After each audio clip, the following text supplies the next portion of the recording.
And I'm feeling happy today. I'm gonna pack all my cares in a whistle. The largest number of seniors in the state of Colorado lives right here in Jefferson County.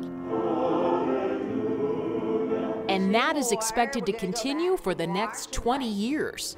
March in place. 1 in 4 people are going to be over the age of 65 in the next few years in Jefferson County.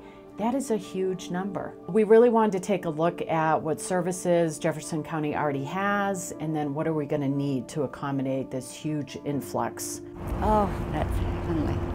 80-year-old Jean Klein is part of this so-called silver tsunami.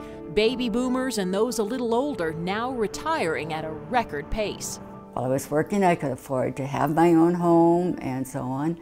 But then when I was no longer working, I had to start looking around for some alternatives to the expense of owning your own home. You're probably on your way outside to walk your dog. Jean now lives in the town center apartments in Wheat Ridge, and there are 800 seniors on a waiting list to get in. Providing affordable housing is a big priority for leaders in Jefferson County, whether it's group housing or helping them stay at home. People don't sit around and say, yay, I want to go to an assisted living or a nursing home. They really want to stay in their home.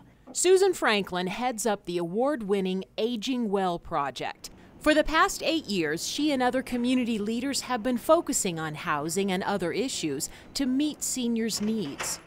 There are work groups with various goals, things like basic needs, including financial and legal, caregiving, physical and mental health, social and civic engagement, transportation, and housing. Housing is at the top of the list. Leaders are looking at incentives, for example, to get builders to come. Are there some perks that could be provided to them? They're also working with the Planning and Zoning Department to make it easier for families to build or add on so-called granny or in-law suites to their homes. Another issue is transportation. A place called the Seniors Resource Center offers free rides to the grocery store or maybe to the doctor, but more options are needed.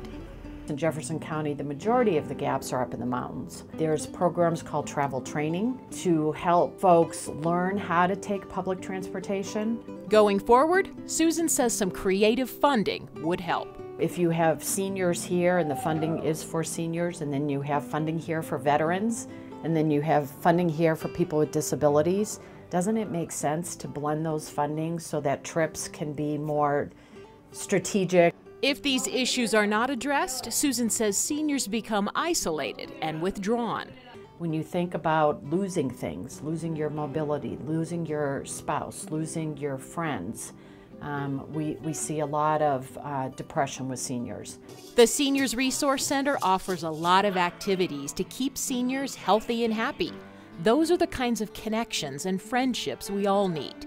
And with its Aging Well project, Jeffco is at the forefront of this issue. Seniors vote. They're active in their communities. And many, like Jean, do lots of volunteer work. We're willing and able to do that because now we have the time. We need to value them, and we need to make their golden years as happy as possible.